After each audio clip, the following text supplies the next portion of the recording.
Herkese merhaba arkadaşlar. Kanalıma hoş geldiniz. Yeni bir The Road of the Rings Rise to videosuyla karşınızdayım.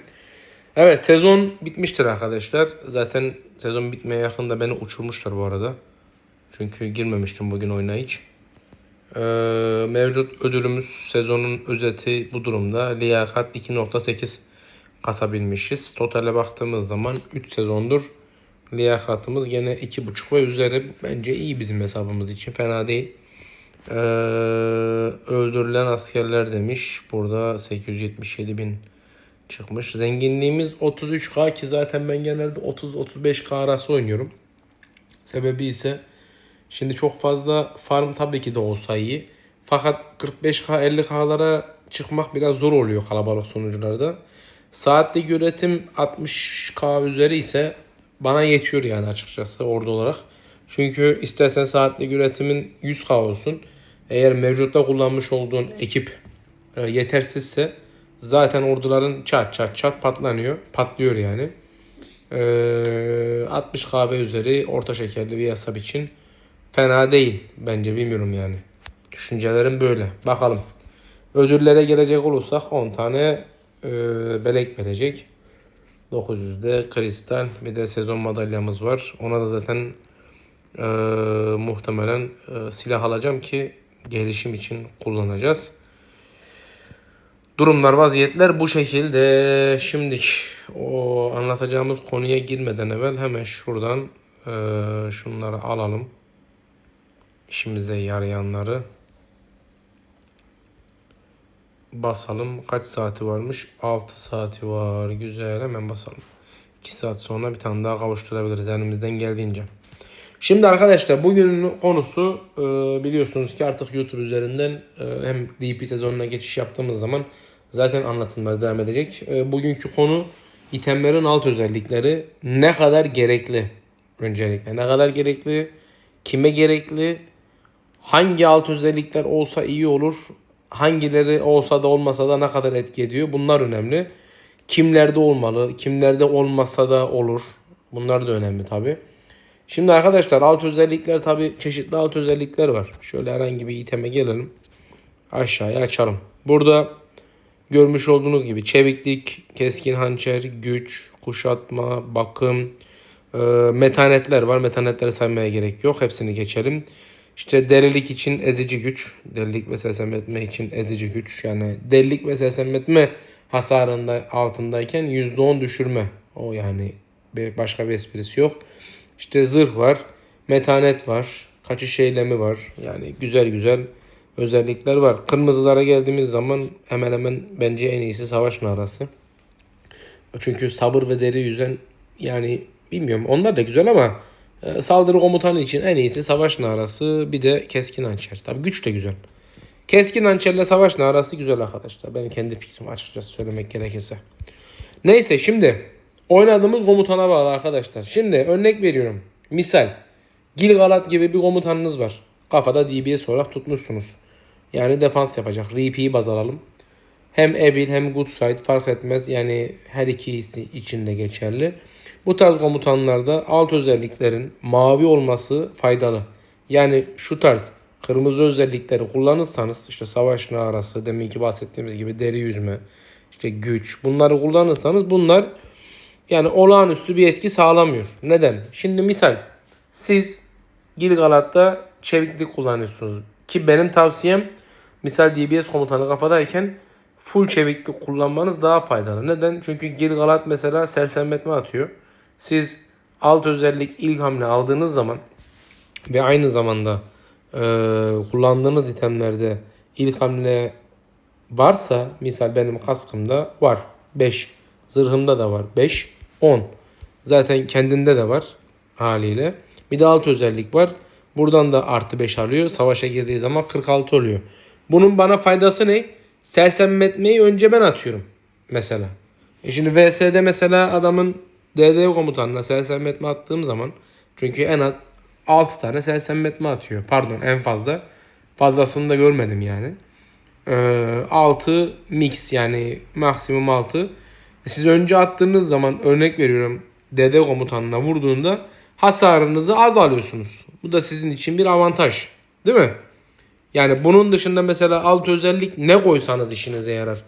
Şimdi mesela bakalım sarılara. Pardon, mavilere. İşte kaçış eylemi var. İlk 3 turda alınan hasar azaltma.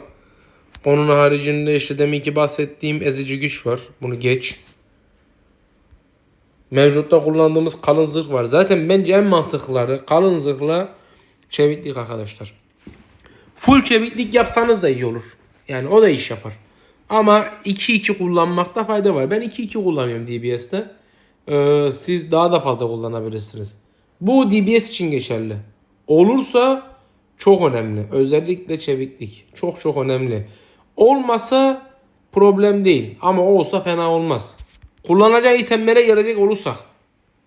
Full ordu defansı koymanızda fayda var. Full ordu defansı.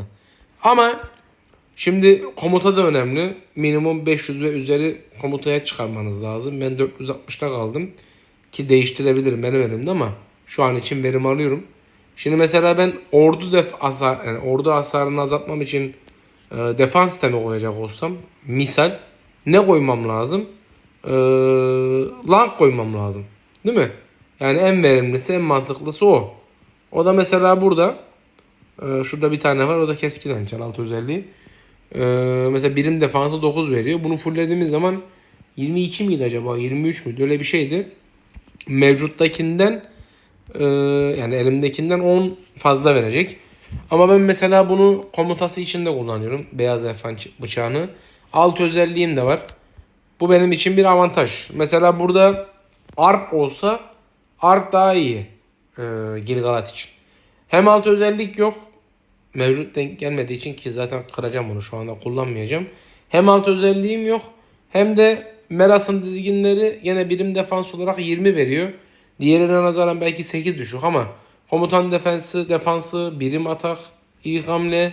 Yani mesela hasar da vurdurtacak olsam kullanabiliyorum. Yani Isildur'u mesela kullanacak olsam aynı itemleri Isildur'a versem Arnor T4'lerinden hasar vurdurabiliyorum. Diğer sezon deneyeceğim zaten. Bu DBS için fena değil. Gelelim Gandalf'cılara. Yani Gandalf her ekipte olduğu için Gandalf'a pazarlıyoruz. Zaten odak kullanmak zorundasınız. Ben çekiçleri şu an aldıkça kırıyorum. Şu an Obsidion'la Doğu'nun muhteşem zırhını yaptım. İşte burada pipomuz var. Alacağız, yapacağız.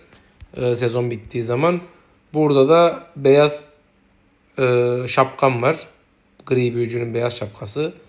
Bunu da kullandım mıydı? Zaten alınan hasar %10 çekmiş olacağım. Metanetim de var. Alt özellikleri kurtarıyorum şu an için.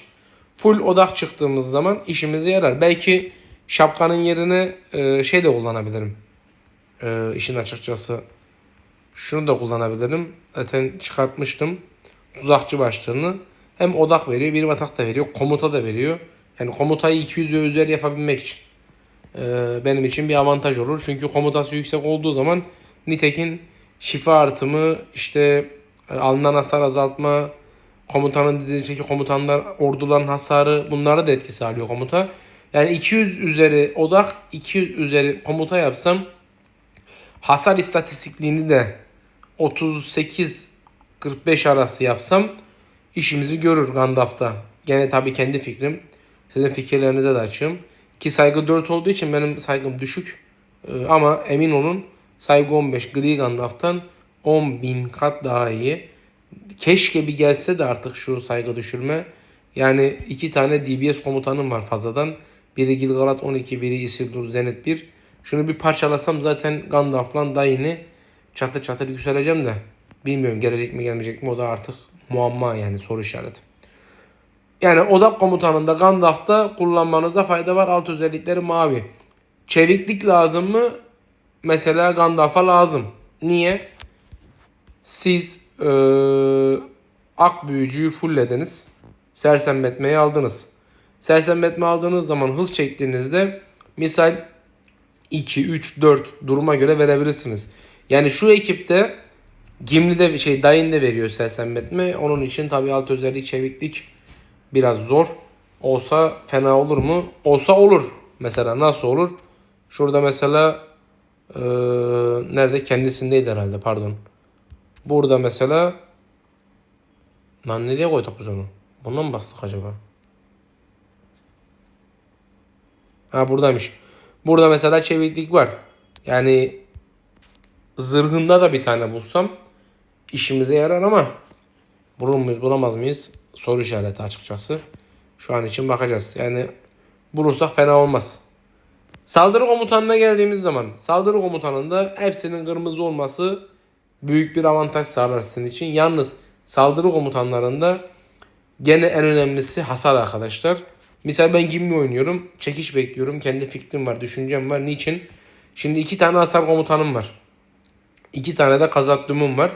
Kazatdum da kolay kolay bulunmadığı için ve Gimli'nin de saygısı yüksek olduğu için komutan saldırısı 200 ve üzerinde çıkabiliyor. Nasıl? Şimdi benim Akçan Yurdum var. Alt özelliği tutan savaş narası. Ve yaklaşık 8 tane falan var. 8 mi 9 tane var Akçan Yurdum. Onu da fulllediğim zaman 5 yıldız yaptığım zaman gene 200 ve üzerini geçiyor. Yani mesela bunu çıktığım zaman 189 o da 20 veriyor herhalde. Ya 20 ya 21 mi 22 mi tam hatırlamıyorum. 20 desek 199 209 yapıyor hasar. Fakat bana avantajı ne olacak? Geliştirmeyi yani rafine etmeyi yapabileceğim için galiba onu 4 yapabiliyorum rafinesini. Beşincisi için de galiba bir tane eksik kalıyor rafinede. Bu da benim hasar oranımı yükseltiyor. Şimdi hem bunu yükseltiyorum hem dayını yükseltiyorum. Misal şimdi bu kaç? 35'e 52. Doğru mu? Gelelim burada kaç tane var? 1, 2 bir de kendisi var 3. Yani bir tane daha basabileceğim. Bir tane daha bastığımda 2'den 3'e geçecek. O da 11'e 24 yapmış olacak. Yani soldan 2 sağdan 3 artacak. 37'ye 55 yapacağım. Bir tane daha basarsam rafine edersem 60'a kadar çıkartıyorum ki bu dayının hasarını çok rahat bir şekilde fazlalaştırabiliyor arkadaşlar. Burada sadece beceri puanı 5 alacakmışız. Birim hasarı da alıyormuş. Falan filan. Bu şekilde projem var yani önümüzdeki zaman için bakacağız onu. Buna buradan bir spoiler vermiş olduk. Böyle bir düşüncemiz var. Savaş komutanlarında ise kırmızı olmasında fayda var. Gene en iyisi işte hasar oranı yükseltmek. Savaş narası olabilir. Keskin hançer olabilir. Güç olabilir. Güç de etkili. Zaten fiziksel hasarı çoğaltıyor. Ki bence en iyisi savaş narası arkadaşlar. Kendi tavsiyem. Alt özellikleri bu denli değerlendirebilirsiniz. Peki alt özellikler tutmadı mı? Yani elinizde yok. Misal. Denk getiremiyorsunuz. Problem değil. Hasar komutanı olsun, odak komutanı olsun mesele değil. Sadece kafadaki komutanınıza çeviklik bulabilirseniz özellikle Sauron'larda çok inanılmaz etki ediyor arkadaşlar. Misal Sauron'un 40 ve üzeri ilk hamle yaptığınız zaman şurayı 40 ve üzeri yaptığınız zaman yemin ederim en az 6-6-7-7 etki vuruyor ve önce vuruyor. Lime lime ediyor, yok ediyor yani. Ben bir savaşta kötü komutanla bir savaşta 35 tane etki aldığımı gördüm bak. 35 tane. Gerçekten çok. O yüzden size tavsiyelerim bunlar arkadaşlar. Değerlendirin, düşünün. Gerçekten alt özellikler çok ama çok önemli. Bilgilerim bu kadar. Yanlışım olabilir. Yorum yapabilirsiniz. Şunu yanlış biliyor diyebilirsiniz. Yani eleştiriye açığım. Kendimi de düzeltebilirim ama bu anlattıklarımın birçoğunda da doğru olduğunu biliyorum. Eminim yani arkadaşlar. Sizlere fayda sağlayacağını düşünüyorum. Kendinize iyi bakın. Görüşmek üzere.